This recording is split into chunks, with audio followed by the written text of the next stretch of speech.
Hello everyone, welcome on my channel. Today we will talk about Ford. Let's start.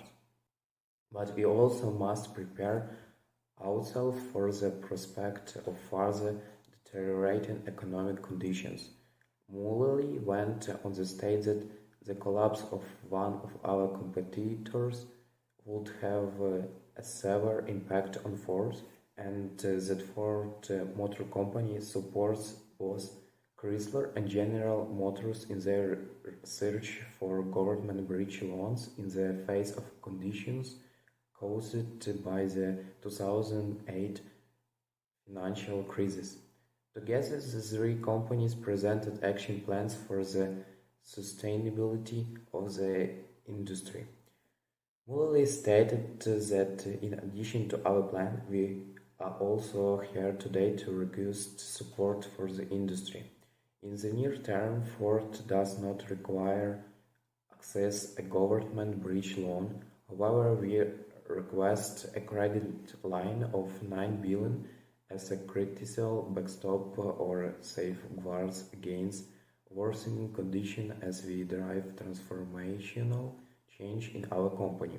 GM and Chrysler received government loans and financing through TARP legislation funding provisions.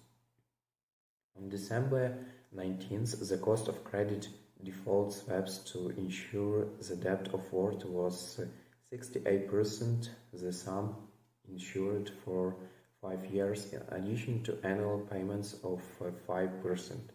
That means 6.8 million paid upfront to insure 10 million in debt. In addition to payment of 500,000 per year, in January 2009, Ford reported a 14.6 billion loss in the preceding year, a record for the company. The company retained sufficient liquidity to fund its operation. Throughout April 2009, Ford's strategy of debt for equity exchanges erased 9.9 billion in liabilities in order to leverage its cash position. This action yielded Ford a 2.6 billion profit in fiscal year 2009, the company's first full-year profit in 4 years. In 2012, Ford's corporate bonds were upgraded for junk to investment grade again, seeking sustainable, lasting improvements. On October 29, 2012, Ford announced the sale of its climate control components business, its last remaining automotive components operation, to Detroit Thermal System LLC for an undisclosed price. On November 1st, 2012, Ford announced that CEO Alan Mulally will start with the company until 2014. Ford also named Mark Fields, the President of Operations in Americas, as its new Chief Operating Officer. Ford CEO Mulally was paid a compensation of over 164 million in his previous 7 years at Ford since 2006. The generous amount has been a sore point for some workers of the company.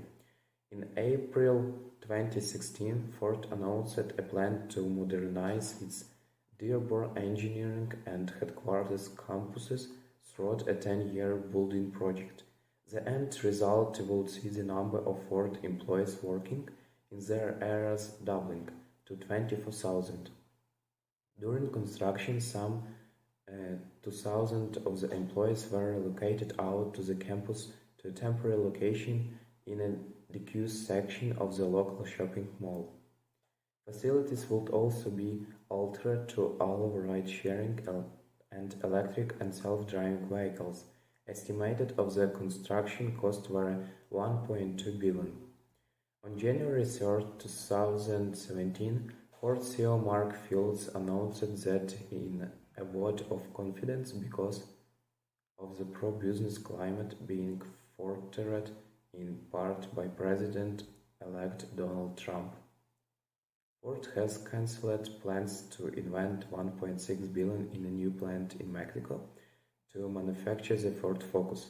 The Ford Focus will now be manufactured in the existing plants in Mexico. Instead, Fields announced that Ford will be investing $700 million in Michigan, which it plans to use to create 700 new jobs. Also in 2017, Ford began development of a new mixed-use urban campus in the Corktown neighborhood of Detroit, with its purchase, renovation and occupation of the factory at. In February 2017, Ford Motor Co. acquired majority ownership of Ergo L, a self-driving car startup. In May 2017, Ford announced cuts to its global workforce amid efforts to address the company's declining share price and to improve profits. The company is targeting $3 billion in cost reduction and a nearly 10% reduction in the salaried workforce in Asia and North America to enhance earnings in 2018. Jim Hackett was announced to replace Mark Fields as CEO of Ford Motor.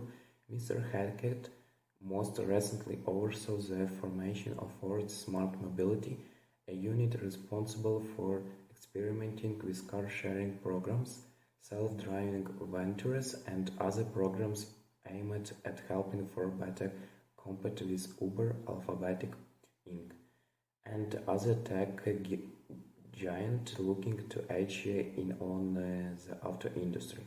On April 25, 2018, Ford announced that it will be discontinue passenger cars in the North America market in the next 4 years, except for the Mustang, due to declining demand and profitability. The Focus Active, a crossover SUV based on the newly unveiled fourth generation Focus, was also intended to be marketed in the United States.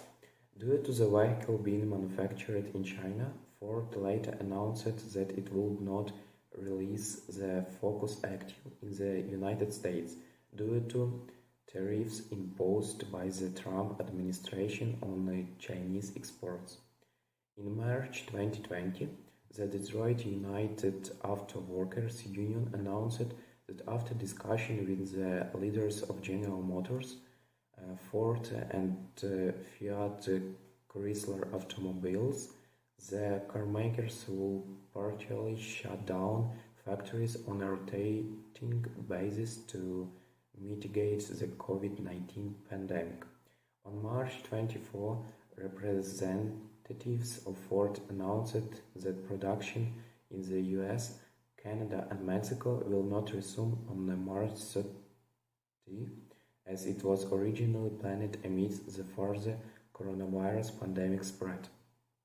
In the first quarter of 2020, Ford sales dropped by 15%, entailing the loss of $2 billion. With the change in the demand for the sport vehicles on January 6, 2021, Ford reported a sales fall of 9.8% in the first quarter. In fact, Ford sold nearly 600,000 vehicles comparing to more than 600,000 in 2019. In April 2021, Ford said that it will be provide COVID-19 vaccines for its employees who will get them at the company. At the beginning, the vaccination program will be in the Southeast Michigan, Missouri and Ohio, but will be expanded later on to other locations. Okay, that's all for now. Thank you for watching. Please subscribe.